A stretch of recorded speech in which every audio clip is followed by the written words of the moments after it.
ચૈતર વસાવા જે મોટું સ્વરૂપ આવે છે ને એને પૂછો કે જળગામમાં મનરેગામાં કેટલું મોટું કૌભાંડ કર્યું એના સરપંચે દેવાએ.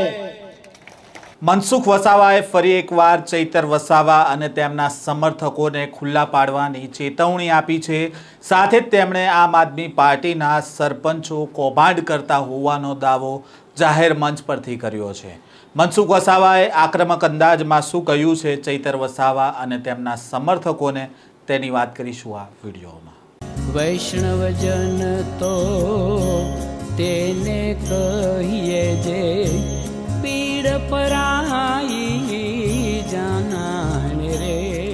નમસ્કાર, નવજીવન ન્યૂઝમાં આપનું સ્વાગત છે. હું છું જયંત દાફડા.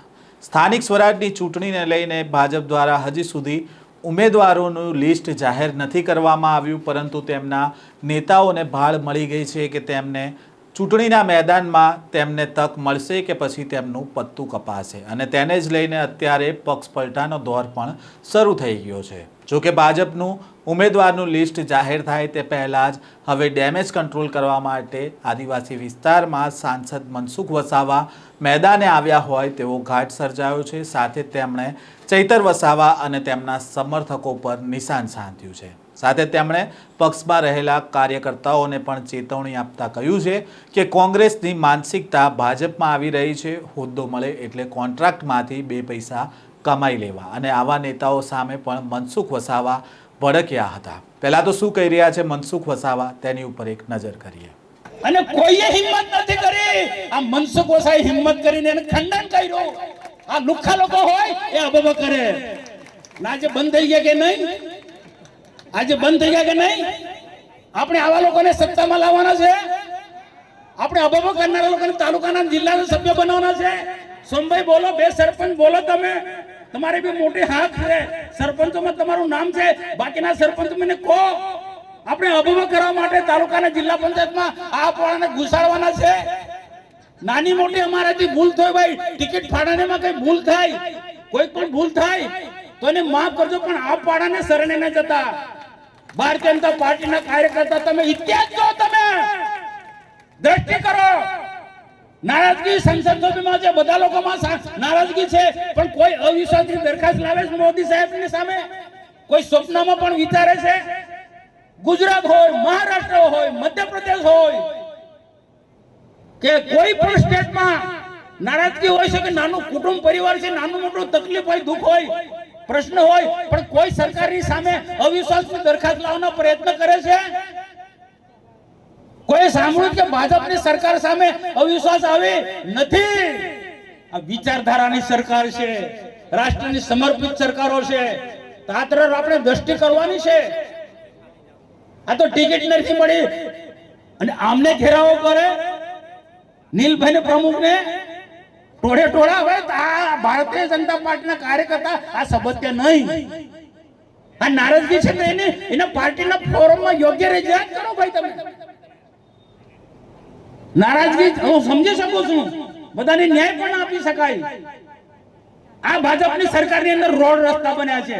આ જૂના રાજનો રસ્તો શું હતો ભાઈ? બોટમાં જતા હતા ને રમેશભાઈ, જંગલ વિસ્તારની અંદર રિઝર્વ ફોરેસ્ટ સેન્ચ્યુરી એ વિસ્તારની અંદર અમે કાચો રસ્તો બનાવ્યો. મનરેગામાંથી અનેક આમ કે ને મનરેગાની ટીકા ટિપ્પણી કરે છે.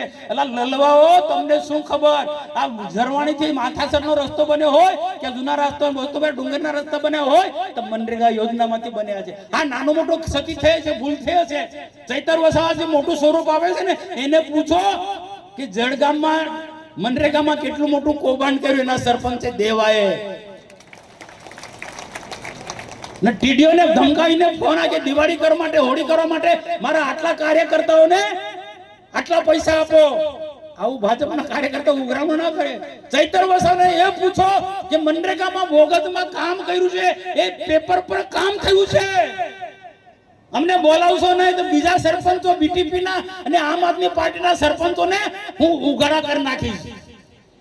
મહેરબાની કરીને સંશોધનના મનરેગામાં કામો હા ક્યાંક થયું પણ છે અને સરકારે યોગ્ય તપાસ આપીને કાયદેસરની કાર્યવાહી પણ થઈ છે. ભાજપના કાર્યકર્તાએ પોતાના માટેને સત્તા સેવા કરતા પરમાત્માને લાગે તો સત્તા આપી દે. એ સત્તા તો કે પ્રજાની સેવા કરી, રાષ્ટ્રની સેવા કરી, એ ધર્મ ભાજપનો છે. તાલુકાનો સભ્ય બને, જિલ્લાનો સભ્ય બને, ધારાસભ્ય બને, સંસદ સભ્ય બને એટલે પૈસા કમાવા માટે નહીં. આજે આટલા વખતે 1957 આ બધાના સાથ સહકારથી સંસદ સભ્ય શું, મારું ઘર જોજો, આ મીડિયા વાળાને ખબર છે, એક સામાન્ય ઘરમાં હજુ પણ રહું છું. મારા પરિવાર લોકોને કે અમને તો બેલેન્સમાં બહુ મોટા પૈસા, કરોડો રૂપિયા હશે. અહીંયા મારી દીકરી સામે બેઠી છે, મને પૂછ્યું, દર્શનાબેન પપ્પા તમારું કેટલું બેલેન્સ છે તો કહો તો ખરા. મેં દિલ્હીથી બ્રહ્મેશભાઈ સ્ટેટમેન્ટ મંગાવીને બતાવ્યું એમને. મનસુખ વસાવા એકલા ને, આવા નરેન્દ્રભાઈ મોદી પણ છે, આવા ભાજપના અનેક નેતા ગુજરાતમાં છે ને દેશની અંદર છે. સત્તા મળી છે એટલે કમાવા માટે નહીં, કઈક બન્યા છે, સંસદ બન્યા, ધારાસભ્ય બન્યા, મંત્રી બન્યા એટલે કઈક કમાવા માટે નહીં. ટિકિટ મળી જાય એટલે એના માટે કઈક પદ મળી જાય, બે પૈસા કમાવું, કોન્ટ્રાક્ટનું કામ. આ માનસિકતા કોંગ્રેસના લોકોની જે માનસિકતા આપણામાં ધીરે ધીરે આવતી જાય છે, એટલે મારે સાચું કેવું પડે ભાઈ, આ માનસિકતા હોય તો કાઢી નાખજો.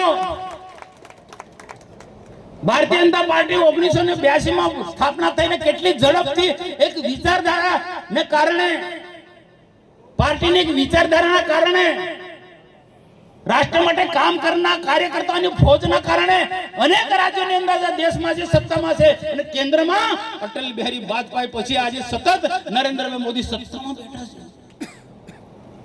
એક વિચારધારાનો વહેલા છે, પારદર્શક વહીવટ છે ને આટલા મોટા વહીવટની અંદર નાનો મોટો પ્રશ્ન તો હોય ભાઈ. પણ ભૂતકાળની સરકારમાં તમે જુઓ, એમાં રાજ્ય સરકાર હોય કે કેન્દ્ર સરકાર શું સ્થિતિ હતી.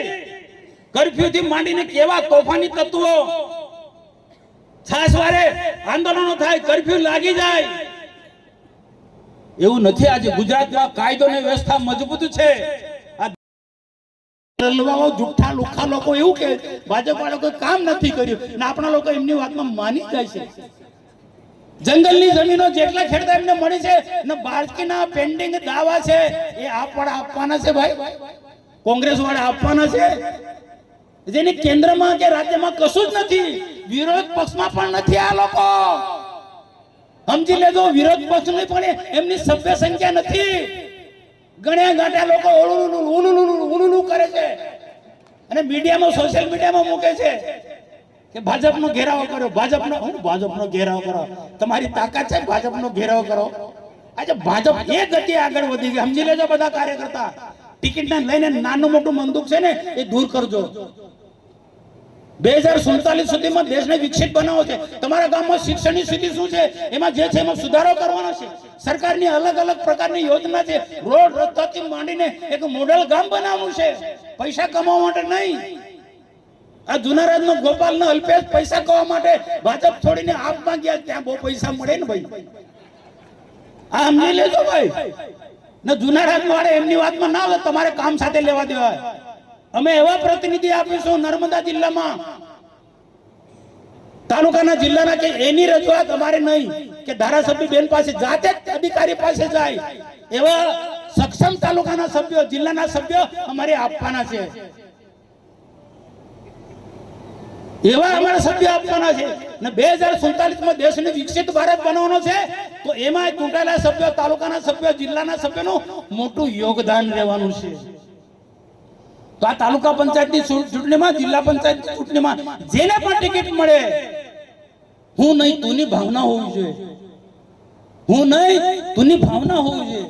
આપણે સમાજના માટે કામ કરવું, રાષ્ટ્રના માટે કામ કરવાનું છે, ભારત માતાને કામ કરે. જિલ્લા પ્રમુખે આ સોગંદ લેવડાય ને, આપણે ભાજપ માટે કામ, દેશને, ભારત માતાને પરમ વૈભવના શિખરે પહોંચાડવાનું છે ને એ કામ ભારતીય જનતા પાર્ટીના કાર્યકર્તાએ કરવાનું. આમ જો હજુ બોલવાનું હોય ને તો હું 1 કલાક બોલી શકું, પણ આપણે રમેશભાઈને સાંભળવાના છે. તો મારે આપ સૌને નમ્ર વિનંતી છે, હું જિલ્લાના આયોજકોને ખૂબ ખૂબ અભિનંદન આપું છું કે બહુ સારી સંખ્યામાં બોલાય, એના કરતા વધુ સંખ્યામાં આવ્યા, કે ટિકિટના લીધે નથી આવ્યા, આ બધાને રમેશભાઈને સાંભળવા માટે આવ્યા છે. અને ભાજપને તાલુકા પંચાયત, જિલ્લા પંચાયત અને નગરપાલિકામાં સત્તામાં બેસોડવા માટે આવ્યા છે. કદાચ 5-10% કાર્યકર્તામાં થોડી ઘણી નારાજગી હશે, કે નારાજગી ભૂલી જજો. કોના માટે? ભારત માટે. આદિવાસી સમાજને સાચા અર્થમાં વિકાસના માર્ગે લઈ જવો હોય તો બધાએ સહયોગ આપો. નારાજગી દૂર કરી દેજો ભાઈ, નારાજગી દૂર કરી દેજો. તમને સમય મળશે બીજી વખત અમે તમે ધ્યાનમાં રાખીશું, કોઈ ને કોઈ જગ્યાએ તમને સ્થાન આપીશું. સરકારમાં ગુજરાત પેટાની એટીવીટી થી માંડીને ઘણા એવા પદો આવશે, અમને નોટ કરીશું. જે લોકો હકદાર છે છતાં પણ કોઈ કારણસર ટિકિટ નથી મળી શકતી તો એ લોકો નારાજ ના થાય. જેને ટિકિટ મળે એના માટે કામ કરજો. ભાજપના મનસુખ વસાવાને ના ઓળખો, કે નીલભાઈ રાવને ના ઓળખો, કે ડોક્ટર બેન દેશમુખને ના ઓળખો, મનસુખ વસાવાને ના ઓળખો, તમે કમળને ઓળખો. કમળને, કમળ કે જેના પર લક્ષ્મી માતા બિરાજમાન છે, લક્ષ્મી નારાયણ બિરાજમાન છે. આ પવિત્ર ચિહ્ન તમારા આંગણે આવે તો દિલથી, પૂરી તાકાતથી તાલુકા પંચાયત ને જિલ્લા પંચાયતમાં ભાજપને જીતાડવાના માટેના બધા જ પ્રયત્નો કરશો. સૌને નમસ્કાર. ભારત માતા કે જય હિન્દ.